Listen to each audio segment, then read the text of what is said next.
नमस्कार मु वीएलई सत्यप्र आपन को स्वागत करुच्ची मोर यूट्यूब चैनल को तो इनफॉर्मेटिव वीडियो ऊपर नहीं कि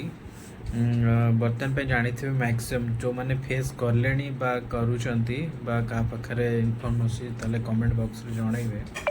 जमती बैंकिंग रिलेटेड रे कोन अछि ना मैक्सिमम फ्रीज हे हो जे अकाउंट लॉक जोटा फ्रीजिंग हे हो जे for department through cyber security cell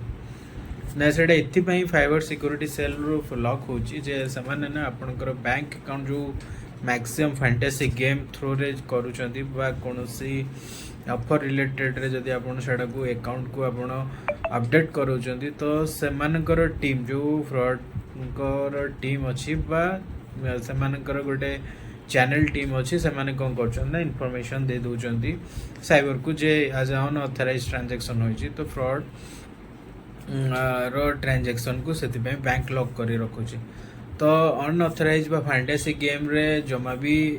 जदि लॉगिन करिकी करूचंती ताले डिफरेंट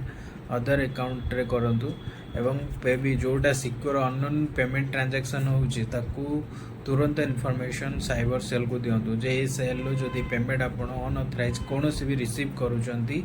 तो इनफॉर्म आपण तुरंत जणांतु जे जणे देई देछि 100 टंका भी पठेले सेटा भी से लॉक करूचंती एडा अनऑथराइज ट्रांजैक्शन हिसाब रे तो से सब नोट लिखी कि ताको क्लियरेंस दियंतु क्लियर देला परे बैंक को आपण सबमिट कर साइला परे ही आपण को अकाउंट को फ्रीज अनफ्रीज करा हबो तो आपण यूज करि परियो तो सेति पई से ध्यान दियंतु ता सहित निज सुरक्षिता पई आपण सब बळे जेमति कहैतले जे ओटीपी रिलेटेड जो मोबाइल यूज करूचंती डिफरेंट करंतु